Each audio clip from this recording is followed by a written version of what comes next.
The form which circulation takes when money becomes capital is opposed to all the laws we have hitherto investigated bearing on the nature of commodities, value and money, and even of circulation itself. What distinguishes this form from that of the simple circulation of commodities is the inverted order of succession of the two antithetical processes, sale and purchase. How can this purely formal distinction between these processes change their character as it were by magic? But that is not all. This inversion has no existence for two out of the three persons who transact business together. As capitalist, I buy commodities from A and sell them again to B, but as a simple owner of commodities, I sell them to B and then purchase fresh ones from A. A and B see no difference between the two sets of transactions. They are merely buyers or sellers, and I on each occasion meet them as a mere owner of either money or commodities, as a buyer or seller. And, what is more, in both sets of transactions, I am opposed to A only as a buyer and to B only as a seller, to the one only as money, to the other only as commodities, and to neither of them as capital or a capitalist, or as representative of anything that is more than money or commodities, or that can produce any effect beyond what money and commodities can. For me, the purchase from A and the sale to B are part of a series. But the connection between the two acts exists for me alone. A does not trouble himself about my transaction with B, nor does B about my business with A. And if I offered to explain to them the meritorious nature of my action in inverting the order of succession, they would probably point out to me that I was mistaken as to that order of succession, and that the whole transaction, instead of beginning with a purchase and ending with a sale, began, on the contrary, with a sale and was concluded with a purchase. In truth, my first act, the purchase, was from the standpoint of A, a sale, and my second act, the sale, was from the standpoint of B, a purchase. Not content with that, A and B would declare that the whole series was superfluous and nothing but hocus pocus, that for the future A would buy direct from B, and B sell direct to A. Thus the whole transaction would be reduced to a single act forming an isolated, non-complemented phase in the ordinary circulation of commodities, a mere sale from A's point of view, and from B's, a mere purchase. The inversion, therefore, of the order of succession does not take us outside the sphere of the simple circulation of commodities, and we must rather look whether there is in this simple circulation anything permitting an expansion of the value that enters into circulation, and consequently a creation of surplus value. Let us take the process of circulation in a form under which it presents itself as a simple and direct exchange of commodities. This is always the case when two owners of commodities buy from each other, and on the settling day the amounts mutually owing are equal and cancel each other. The money in this case is money of account and serves to express the value of the commodities by their prices, but is not itself, in the shape of hard cash, confronted with them. So far as regards use values, it is clear that both parties may gain some advantage. Both part with goods that, as use values, are of no service to them, and receive others that they can make use of. And there may also be a further gain. A, who sells wine and buys corn, possibly produces more wine, with given labor time, than farmer B could, and B, on the other hand, more corn than wine grower A could. A therefore may get, for the same exchange value, more corn and B more wine, than each would respectively get without any exchange by producing his own corn and wine. With reference, therefore, to use value, there is good ground for saying that exchange is a transaction by which both sides gain. It is otherwise with exchange value. A man who has plenty of wine and no corn treats with a man who has plenty of corn and no wine. An exchange takes place between them of corn to the value of, for wine of the same value. This act produces no increase of exchange value either for the one or the other, for each of them already possessed, before the exchange, a value equal to that which he acquired by means of that operation. The result is not altered by introducing money, as a medium of circulation, between the commodities, and making the sale and the purchase two distinct acts. The value of a commodity is expressed in its price before it goes into circulation, and is therefore a present condition of circulation, not its result. Hence, we see that behind all attempts to represent the circulation of commodities as a source of surplus value, there lurks a quid pro quo, a mixing up of use value and exchange value. Instance, Condillac says, we see in this passage how Condillac not only confuses use value with exchange value, but in a really childish manner assumes that in a society in which the production of commodities is well developed, each producer produces his own means of subsistence, and throws into circulation only the excess over his own requirements. Still, Condillac's argument is frequently used by modern economists, more especially when the point is to show that the exchange of commodities in its developed form, commerce, is productive of surplus value. For instance, but commodities are not paid for twice over, once on account of their use value and again on account of their value. And though the use value of a commodity is more serviceable to the buyer than to the seller, its money form is more serviceable to the seller. Would he otherwise sell it? We might therefore just as well say that the buyer performs by converting stockings, for example, into money. If commodities or commodities and money of equal exchange value and consequently equivalents are exchanged, it is plain that no one abstracts more value from than he throws into circulation. There is no creation of surplus value. And in its normal form, the circulation of commodities demands the exchange of equivalents.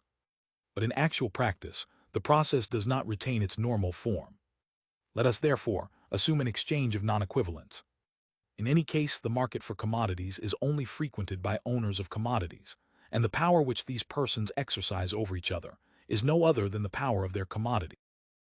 The material variety of these commodities is the material incentive to the act of exchange, and makes buyers and sellers mutually dependent, because none of them possesses the object of his own wants, and each holds in his hand the object of another's wants.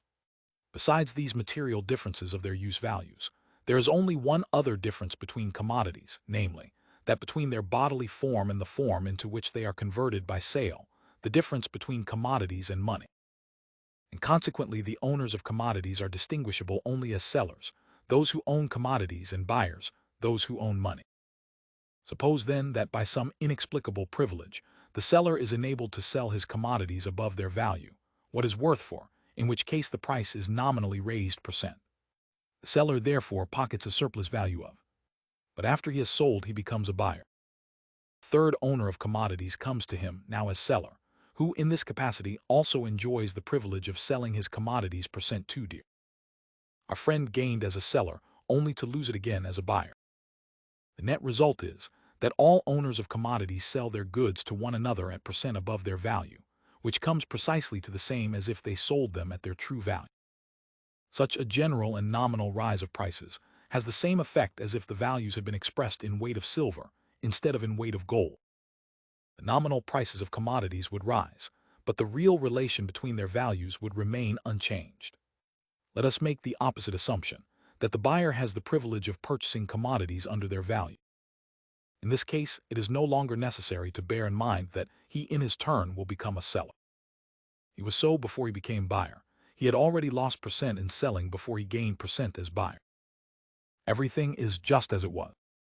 The creation of surplus value, and therefore the conversion of money into capital, can consequently be explained neither on the assumption that commodities are sold above their value, nor that they are bought below their value. The problem is in no way simplified by introducing irrelevant matters after the manner of Karl. Torrens. Effectual demand consists in the power and inclination, on the part of consumers, to give for commodities, either by immediate or circuitous barter, some greater portion of capital than their production costs. In relation to circulation, producers and consumers meet only as buyers and sellers. To assert that the surplus value acquired by the producer has its origin in the fact that consumers pay for commodities more than their value is only to say, in other words, the owner of commodities possesses, as a seller, the privilege of selling too dear. The seller has himself produced the commodities or represents their producer, but the buyer has to no less extent produced the commodities represented by his money or represents their producer. The distinction between them is that one buys and the other sells.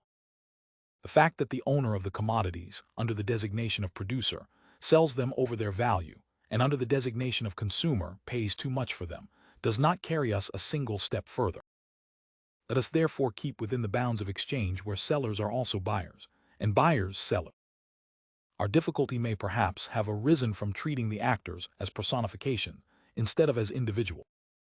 Turn and twist then as we may, the fact remains unaltered.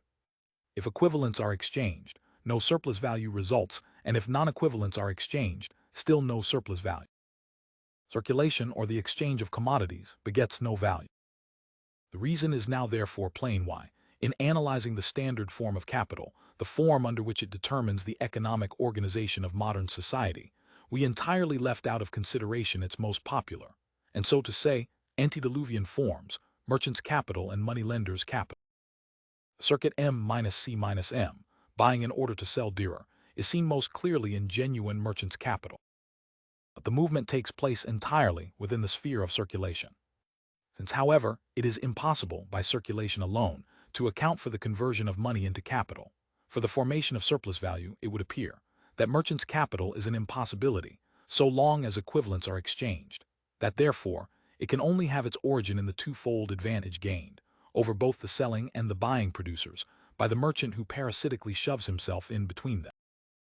It is in this sense that Franklin says, war is robbery, commerce is generally cheating.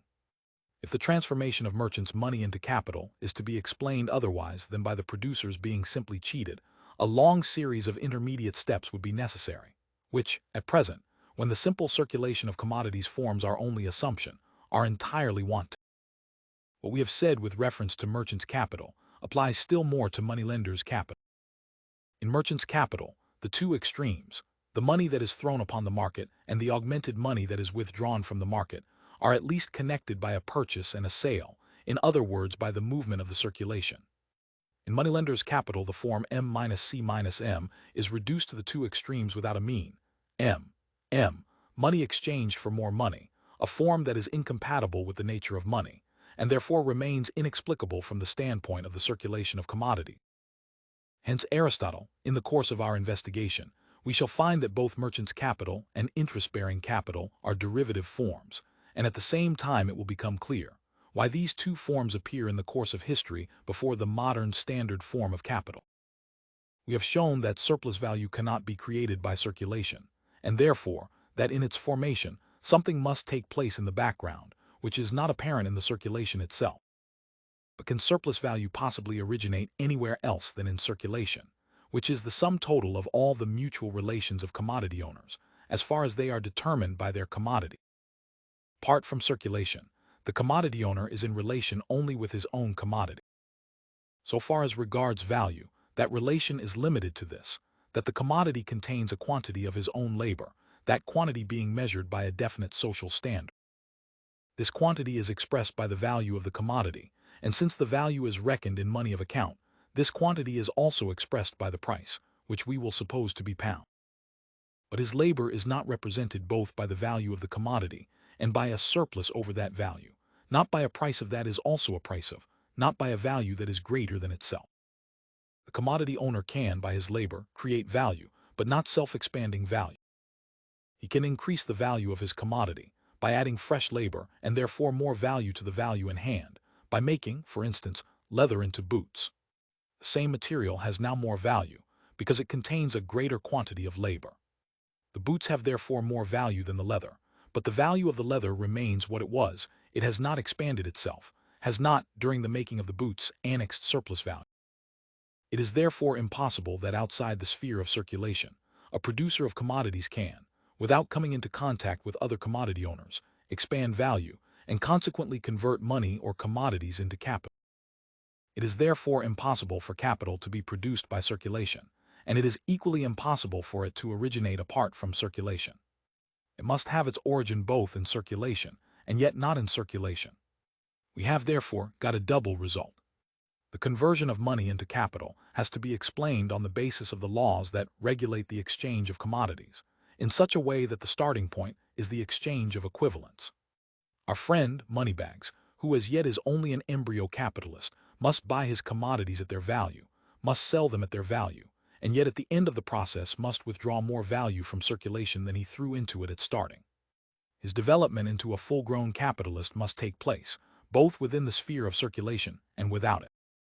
These are the conditions of the problem. Hic rhodus hic salta.